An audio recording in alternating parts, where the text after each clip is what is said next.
시청자 여러분 안녕하십니까? 오늘 저녁 청와대에서 대통령과 5당 대표 회담이 열립니다. 저는 한국당과 황교안 대표에게 상당히 상황이 좋지 않다고 생각을 합니다. 자칫하다가는 덫에 걸릴 수 있습니다.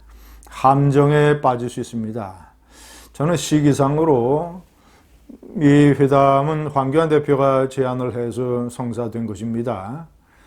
황교안 대표는 보복 사태라고 하는 이런 어떤 국가적인 위기에 맞서서 제1야당이 어떤 해결책을 주도하고 위기 타개에 도움을 주는 이런 모습을 보이고자 생각을 했던 것 같습니다. 그러나 여러 가지 환경과 조건이 그렇지 않다고 저는 봅니다.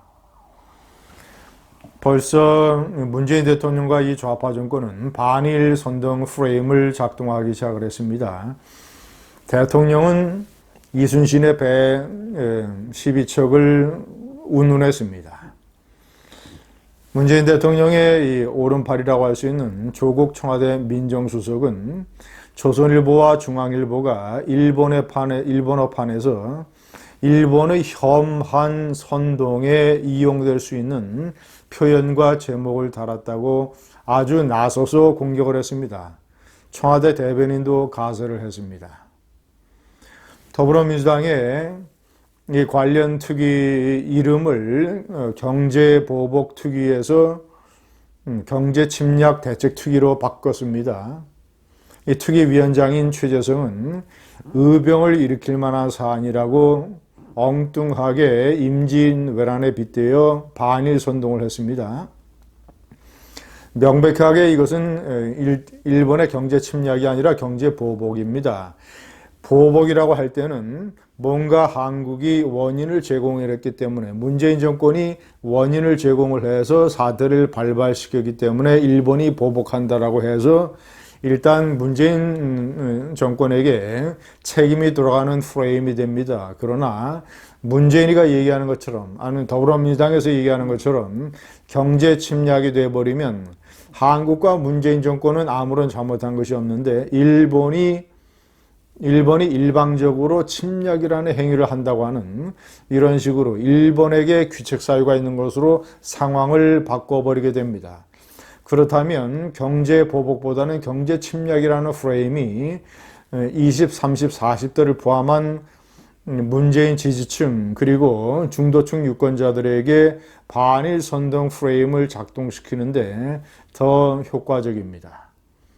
이러이러한 상황에서 황교안 대표는 호랑이 굴에 뛰어들고 있습니다.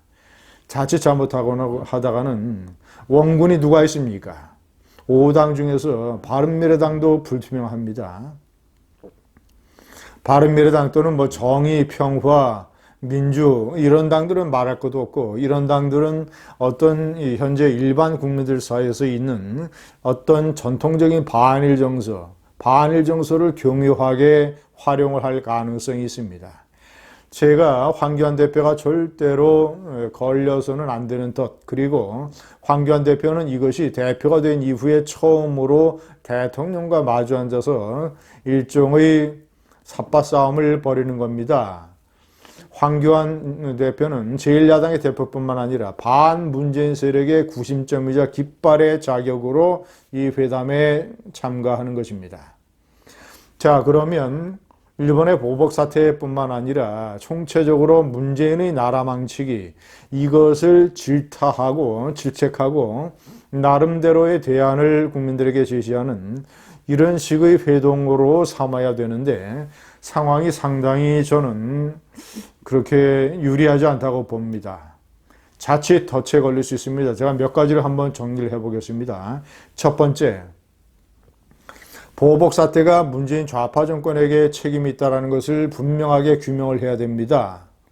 합의문 같은 거는 안 만들어도 좋습니다. 아니 오히려 책임을 규명을 하고 분명하고 선명하게 각을 세움으로써 차라리 합의문 없이 끝내는 것이 저는 더 좋다고 생각합니다. 보복 사태의 이 위안부 합의를 일방적으로 파기하고 한일 1965년 한일 청구권 협정도 일방적으로 뒤엎어서 일본으로 하여금 경제 보복을 할 수 있는 빌미를 준 것, 약속을 지키지 않는 나라로 대한민국을 전락시켜 버린 것에 대한 문재인의 책임을 철저하게 규명을 해야 됩니다. 특히 2005년에 문재인 좌파 정권의 전신이라고 할 수 있는 문재인의 정신적 멘토인 노무현 대통령의 정권에서 이해창 민주당 당대표가 공동위원장을 맡아서 내린 결론, 징용 피해 보상이 1965년 한일 협정 속에 들어있다라고 하는 것. 이미 좌파 전신 정권은 그런 결론을 내렸는데 이제 와서 왜 그걸 뒤집느냐. 거세게 몰아붙여야 됩니다. 두 번째, 반일 선동을 준열하게 경고해야 됩니다.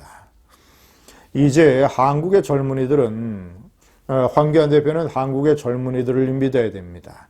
야당 대표가 분연히 일어나서 사안사안을 조목조목 진실을 외쳐대면 물론 시간은 걸리겠지만 젊은이들의 생각이 바뀔 수 있습니다. 젊은이들은 고리 5호기, 6호기 원전 다시 재건설 여부, 이것을 공론화위원회에 붙였을 때 젊은이들이 처음에는 원전을 잘 이해하지 못하다가 나중에는 원전을 이해하게 돼서 그 생각을 바꾼 폭이 가장 컸던 집단이 20대, 30대 젊은 층이었습니다. 물론 이번에 경제 보복 사태는 홍보하는 데 어려움이 있겠지만 그렇다고 해서 반일 파퓰리즘적인 태도에 같이 동참하거나 아니면 이것을 방관하는 태도를 보여서는 절대 안 됩니다. 세 번째, 문재인이 이번 청와대 회동을 계기로 이것을 하나의 외침에 대항하는 국내의 단결로 문재인은 몰아갈 것입니다. 국내에서 싸우더라도 외부에서 외침이 있으면 단결해야 된다라는 이런 식의 논리로 문재인과 민주당은 밀어붙일 것입니다. 그러면 이런 일종의 반일 프레임 속에 그동안 문재인이가 잘못한 경제, 안보, 법과 질서 이런 것들의 나라 망치기, 이것이 묻혀가버릴 가능성이 있습니다. 이 민노총이 대통령인 나라, 민노총의 법과 질서 파괴 행위를 전혀 막지 못하는 것.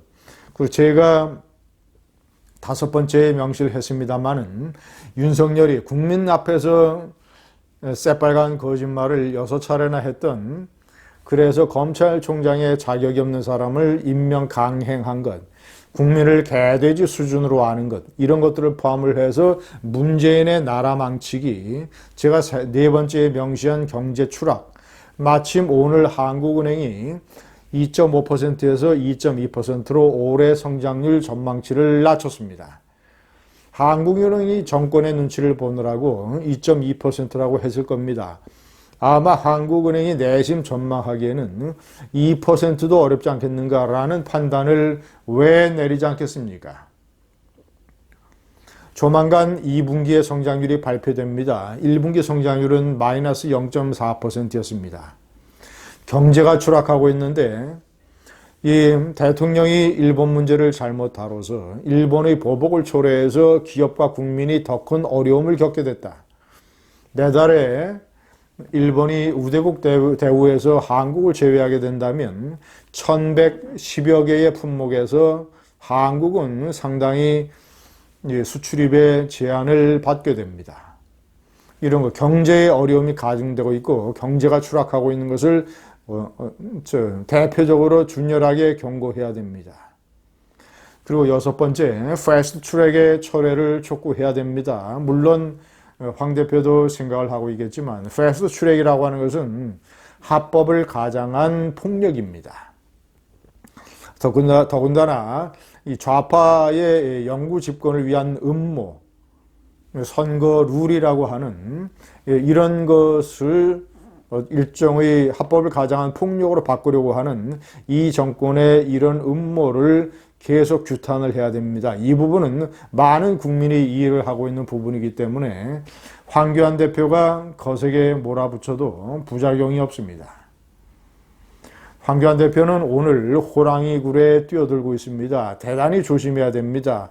합의문 따위가 중요한 게 아닙니다. 오히려 선명하게 각을 세워서 문재인 대통령이 일본 문제를 포함을 해서 이 나라의 각종 어려움과 위기를 초래하는 것, 나라를 망치는 것, 법과 질서의 난도질 현상을 방치하는 것, 여러 가지를 매우 거세게 몰아붙임으로써 단순한 한국당의 대표가 아니라 반문재인 세력, 나라를 걱정하는 우국 세력의 깃발이자 중심으로서 반드시 마지노선을 지켜내야 합니다. 감사합니다.